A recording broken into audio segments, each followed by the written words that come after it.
do each season is, at least with one tournament, we'll grab all the kids, we'll get a van, the kids will come with the coach, and we're going to spend just time getting to know one another. That video was some of the things that we did in the hotel room in the evening, talking about goals, getting to know one another.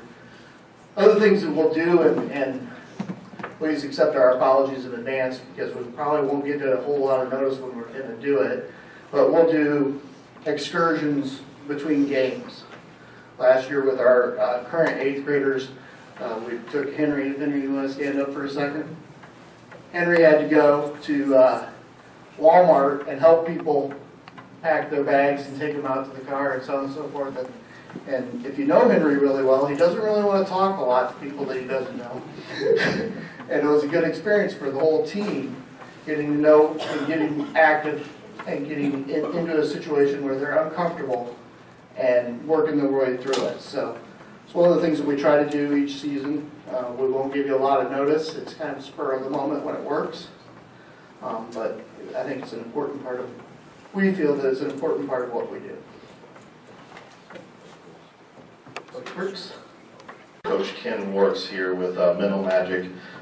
He does a lot of things for us, and between intertwining himself with teams or coaches or even parents, he's a big new piece to the sports community in our area. So I appreciate you being here, Ken, and it's all yours. I've got the first slide up here. I just want to put some emphasis before I begin my part. Everybody has probably been through a mission statement. They get us into a room and we look at every word and we go through it. And after we get through the mission statement, what do we do to it? We fold it up, put it in a book, and put it on the shelf. And every place I go, what is your mission statement? Everybody, I get the same thing, this blank look. I have no idea. And it's supposed to be what drives us, and it's our GPS in every program. So I have it up here, and if you notice, I highlighted a couple of things. I even changed it. I told Casey I switched a couple of things. Number one is players. When they asked me to come down to Gatlinburg with them, my first answer was no. Second answer was no. Third answer was no. I'm not going to get on a bus. I've been teaching and coaching for 40 years. I'm not getting back on the bus. It was one of the most enjoyable things I've ever dealt with. Because see, I deal with the mental toughness. My program deals with mental focus and it deals with leadership. And there is a myth out there that you think mental toughness is just a natural thing or your natural leadership. And that's not true. They are all learned behaviors. And somebody's going to teach them or not teach your kids one way or the other. And mental toughness, you notice I put up here, I switched it around. And I think mentally being tough is even more important than physical. The physical part will let you down. Mental tough is how quickly you bounce back. Riding 8 hours on a bus, I had to be mentally tough with 50 junior high kids. The thing that Casey didn't tell you about, I thought was a great mental tough test, was taking the phone away from the kids. It is a drug with our kids nowadays. I deal with it all the time. You put that phone down for a second, they don't know what to do with it. When I speak in an area like this, I look for little lights to come up all over the place because they cannot keep it down for 10 or 15 minutes. It is with them, and it's its attachment. So to go a whole weekend without that was mentally tough for those kids. It was real tough at the beginning, and then after a while, they didn't even know it existed. So it's much more than basketball than what Casey and his staff is actually dealing with you and your family. Don't read this. The only thing I want to say up here is simply that I've been married for 43 years with my wife Kathy. We have 3 boys that are 36, 34, 32. We've gone through it where I was their dad. I still am their dad. I was their teacher. I was their coach. I had a lot of hats. What happens to parents, we forget what hat we are wearing. We want to venture into a lot of areas that sometimes we don't want to venture into. So you can also see I have grandkids up there, 2.8. We have Emmett coming along in December, so he's on his way. And I tell you what, it's again, mental stress as a grandparent. I thought when I became a grandparent, hey, that's going to be a piece of cake. No, it's not. It's always with us. What Casey has done is added the mental magic to his program. The main event of Team Focus is the coaches and the parents, but number one are the kids. You'll always have to go back that the kids are the most important part. And he puts that through the system all the time. So it's mental magic is simply kind of a salt and pepper. It makes it a little bit different than any other program in Fort Wayne, Indianapolis, probably in the United States. Very few will venture down the mental part of the game.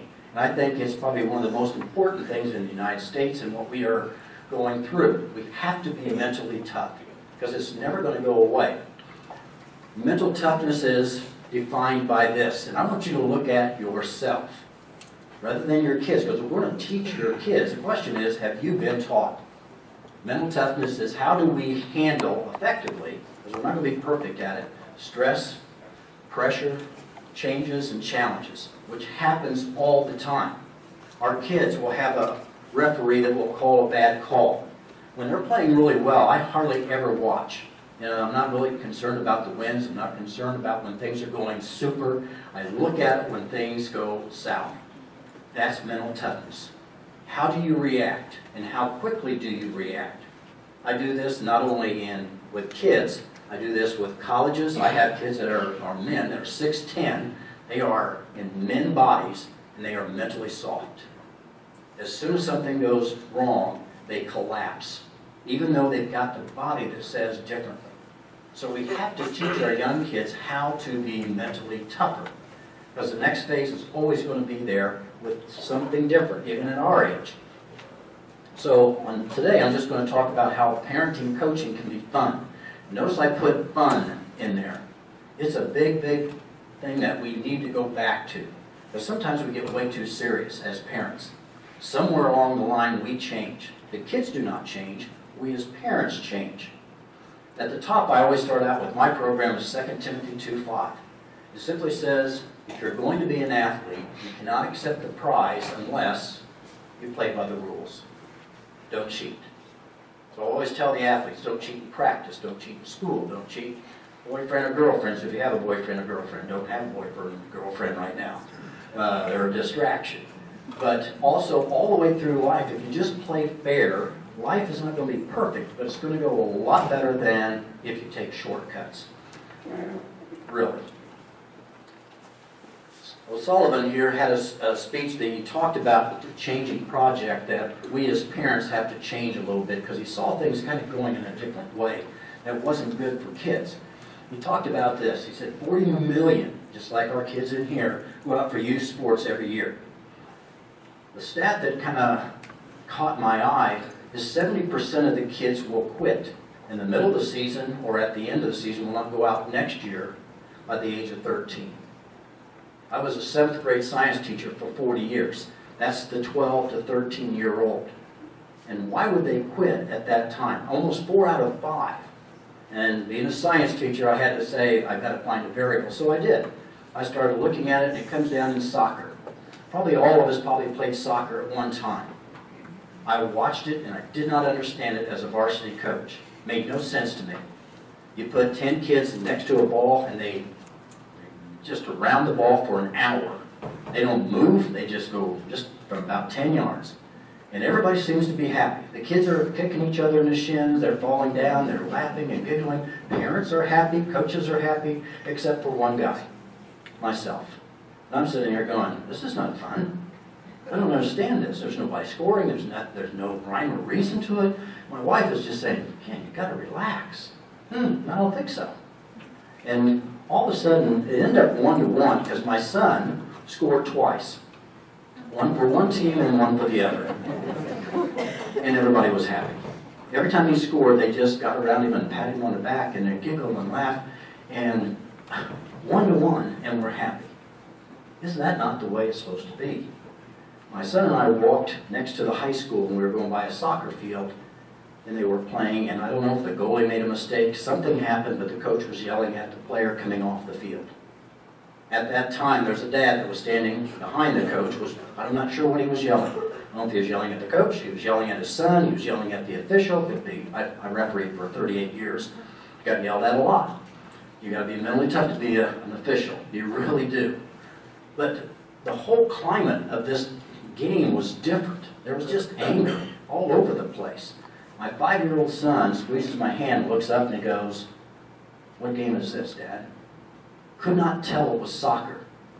Even though we're in the field, we're on the ball, it's everything, because we as parents go from having fun to winning the World Series, winning the Super Bowl, winning the NBA final, college scholarships. And I want to tell you, even though your kids have a phone, they have earbuds in, they hear every word you say around the table. Boy, this is a lot of time. Got another game.